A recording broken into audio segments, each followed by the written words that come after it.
Assalamualaikum warahmatullahi wabarakatuh. Kali ini saya akan menjelaskan tentang model studi hukum Islam.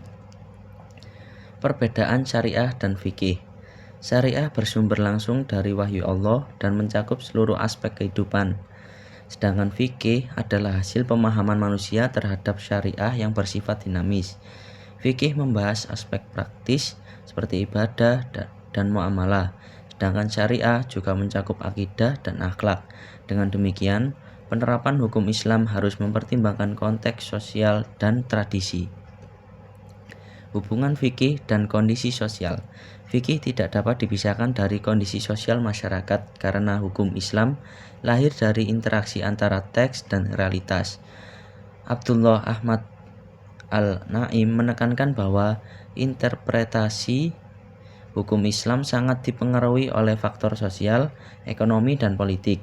Oleh karena itu, hukum Islam harus mampu menjawab tantangan modern tanpa kehilangan nilai universalnya.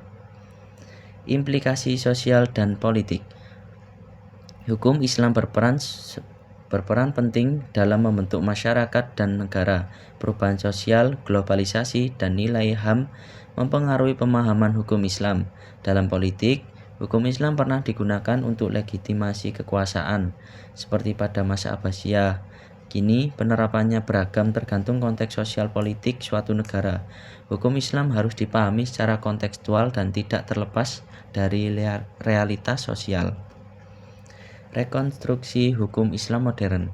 Rekonstruksi hukum Islam bertujuan menafsirkan ulang hukum agar relevan dengan zaman modern tanpa meninggalkan prinsip dasarnya.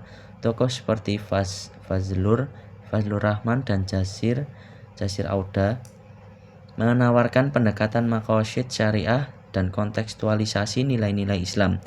Rekonstruksi bukan berarti merombak ajaran, tetapi memperbarui pemahaman agar Islam tetap responsif terhadap isu-isu kontemporer seperti HAM, gender, dan lingkungan. Kesimpulannya, syariah bersifat tetap, sementara fikih bersifat dinamis sesuai konteks sosial. Hukum Islam selalu dipengaruhi oleh faktor sosial dan politik, sehingga perlu rekonstruksi agar tetap relevan dan perkembangan zaman. Studi hukum Islam harus menggabungkan aspek teologis, sosial, dan politik agar mampu menjawab kebutuhan masyarakat modern secara adil dan kontekstual. Mungkin cukup sekian dari penjelasan saya. Apabila ada kurangnya mohon maaf. Wassalamualaikum warahmatullahi wabarakatuh.